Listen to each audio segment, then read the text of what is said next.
আবারও দেশের জন্য অসামান্য গৌরব বয়ে এনেছেন এক মাদ্রাসা শিক্ষার্থী।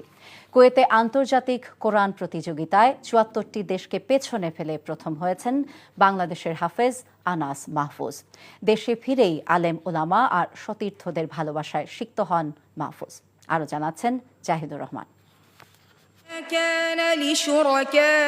মধ্যপ্রাচ্যের দেশ কুয়েত, সেই দেশটিতে বাংলাদেশের লাল সবুজের পতাকা ওড়ালেন হাফেজ আনাস মাহফুজ।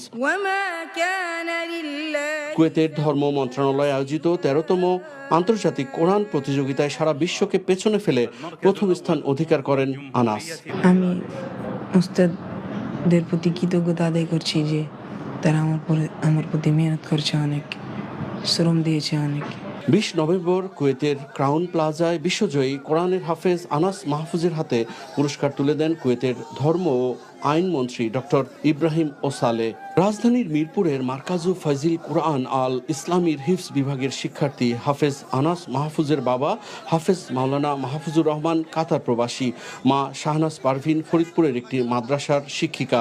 দুই ভাই এক বোনের মধ্যে সবার বড় আনাস।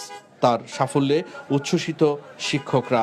সারা পৃথিবীকে পরাজিত করে বাংলাদেশকে সারা পৃথিবীর কাছে সম্মানিত করেছে। এর আগেও আনাস মাহফুজ পিএসপি কোরআনের আলো ছাড়াও বিভিন্ন প্রতিযোগিতায় শীর্ষস্থান অধিকার করেন। Zahidur Rahman, NTV news, Dhaka.